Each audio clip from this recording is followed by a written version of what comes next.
The difference between the console and PC marketplaces should be very obvious to anyone who even tries to understand them. One of them is owned by a single corporation that gets the final word on what is sold, how much it's sold for, and what hardware you have the privilege of using said product on. And then the other is completely open in pretty much every sense of the word, which is why there's a ton of different storefronts and key marketplaces and an entire indie marketplace that doesn't exist on the console marketplace, and a giant slew of graphical options and performance customizations that basically every game has at its disposal, because every game isn't being fine-tuned to run on a certain way on a certain plastic box that just so happens to be the same plastic box owned by the corporation that owns the marketplace the game is being sold on. It's because of these very obvious differences that a lot of people, myself included, play on PC and will never even really consider going back to console just because the openness of the platform is way more appealing, and I also just don't want to deal with a giant corporation telling me that no, really, I should feel awesome about paying $70 for 30 FPS because something,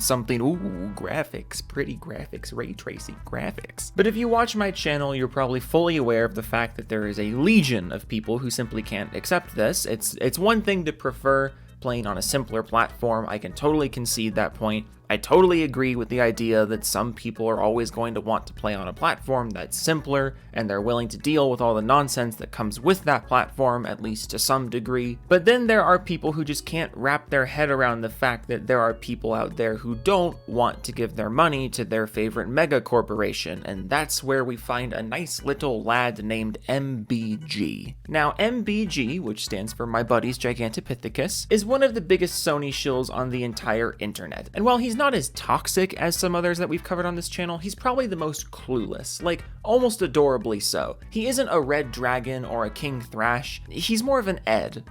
Like from Ed, Edd and Eddy. Like he just doesn't understand what the fuck is going on. And he definitely has no clue how the industry works, and as a coping mechanism for that, he just throws all his money at Sony. And with almost 100,000 subscribers, Jesus fucking Christ, how? That positive feedback loop of his is not easily broken. But with 100,000 subscribers comes great responsibility, and recently a clip of one of MBG's recent streams, and a reminder, MBG stands for Mary's Brontosaurus Giblets, it started going around Twitter and it eventually made its way to my feed, and I simply couldn't resist talking about it because, oh my lord, I don't understand how this guy's brain works. Like, genuinely, it seems like his entire thought process for everything is just, oh, Sony does this differently, therefore Sony does it the best and everything else is worse. And when you start bringing that stupid mindset to my platform of choice, let's just say you kinda had this coming. I actually responded to an MBG Twitter thread a while back, and reminder, MBG stands for Mark's Blue Gonads, and I rewatched that video before making this one, and I went really easy on him, and I don't know if that's because I was mistaking him for someone else, or if I was just taking pity on him, but fucking hell, not again. And as some of you probably know, there has been some drama surrounding MBG recently, and I feel I should at least give a little recap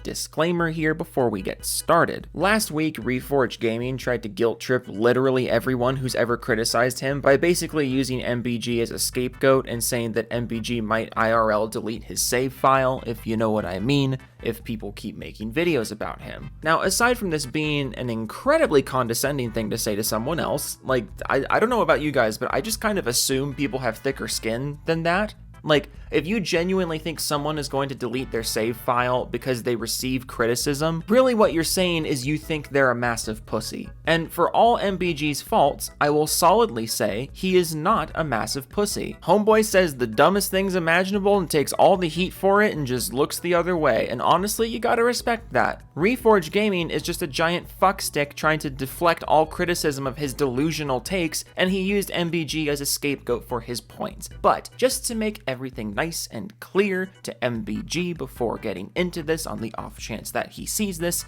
MBG, I don't want you to delete your save file. Nobody with a brain wants you to delete your save file. We just want you to use your brain every now and again. So let's get into this clip that slithered onto my timeline the other day.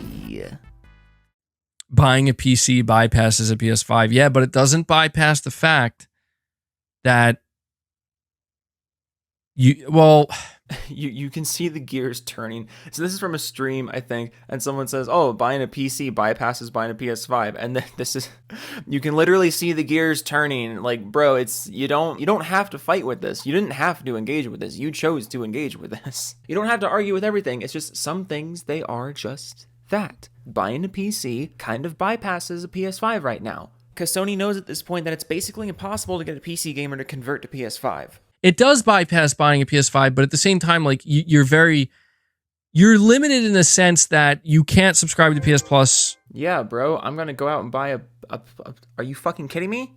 That's your argument? So you should get a PS5 instead of a PC, or you should get a PS5 and a PC because of PS Plus, which is an unnecessary firewall that you have to pay for to play games online on the PC. Or on the PS5, sorry. On the PC, there is no firewall. I can just play my games online. I don't need anything like PS Plus. And if you're saying like, oh no, he means PS Plus, like you can't subscribe to PS Plus, get the great games on the PS Plus subscription game library. Okay, but I can have Game Pass on PC, which is if we're talking about just the games being made available to you, like versus the cost that you're paying for them, Game Pass on PC is a way better value. You can't engage with the PlayStation Network. Like, oh man, what a tragedy. I can't engage with the PlayStation Network and all the wonderful security features that service comes with. BRB selling my PC for a PlayStation 5. The only thing you can do is buy the specific set of games that they made available to buy. And in a way, it's Sony communicating the message to you, like, we want some of your money. We know we're not going to get as much as we would like. Because they're not going day and date.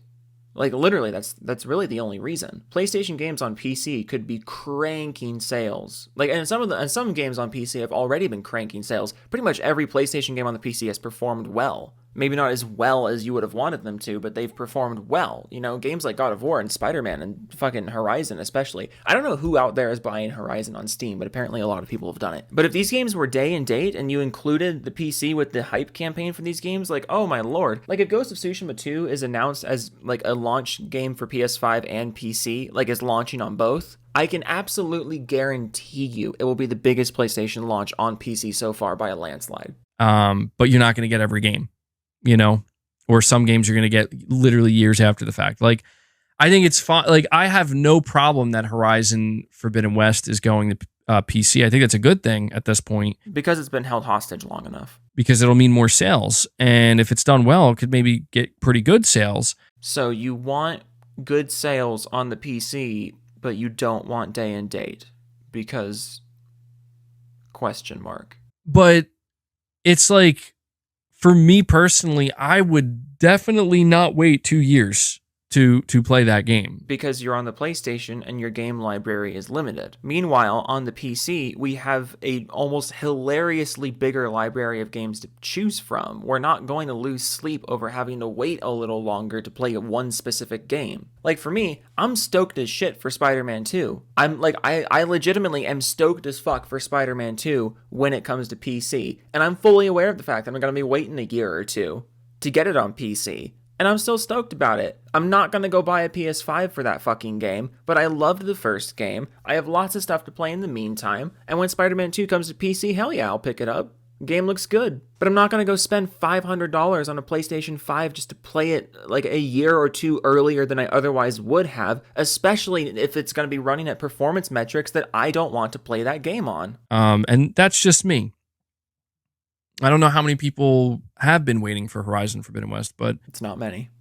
It's not many. It's just, you know, it's one of these situations where more power to the people who are willing to wait years straight up to get these games on PC. I mean, we don't super have a choice, but thanks, I guess. But I don't know. I think when these games come to PC for Sony, or not Sony, for the PC fan base, it's more about being excited about knowing that, you know, you have maybe really powerful hardware and you're going to be able to push this game and the game will take advantage of that. That seems to be a part of the excitement factor for PC fans. I mean, I guess, like, I'm excited for the game, and yeah, part of the excitement comes from the fact that I'm going to get to play this game at better metrics than it originally was available for.